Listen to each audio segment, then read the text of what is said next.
ഇന്നലെ നമ്മൾ ഇക്കാര്യം വിശദമായി ചർച്ച ചെയ്തതാണ്. ഈ മുഖ്യമന്ത്രിമാരുടെ അവരുടെ പരാമർശങ്ങൾ, അതിന്റെ നിലവാര ഇല്ലായ്മയെ കുറിച്ച്. ഇന്നിപ്പോൾ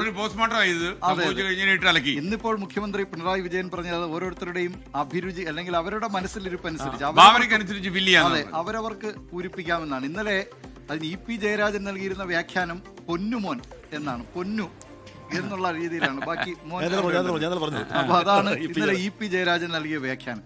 അപ്പൊ അങ്ങനെ ഒരു വ്യാഖ്യാനം നൽകിയായിരുന്നല്ലോ. അതെ അതെ.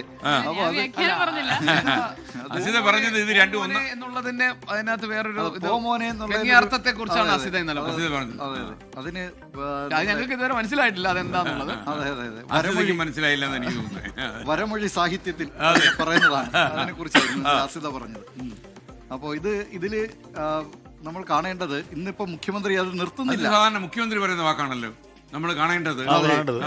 അല്ല, മുഖ്യമന്ത്രി ഇന്നിപ്പോൾ അത് പറഞ്ഞിരിക്കുന്നത് അത് നിർത്തുന്നില്ല, അത് അവസാനിപ്പിക്കുന്നില്ല. ഇതൊന്ന് കഴിഞ്ഞോട്ടെ, ഞാൻ അടുത്ത മറുപടിയുമായി എത്തിക്കൊള്ളാം എന്നുള്ള നിലയിലാണ്. അതായത് മുഖ്യമന്ത്രി എന്തൊക്കെയോ കരുതിക്കൂട്ടി വെച്ചിട്ടുണ്ട് മനസ്സിൽ രേവന്ത് റെഡ്ഡിക്കെതിരെ ആഞ്ഞടിക്കുന്നതിന്. അത് വരും ദിവസങ്ങളിൽ അത് കാണാമെന്നാണ് തോന്നുന്നത്.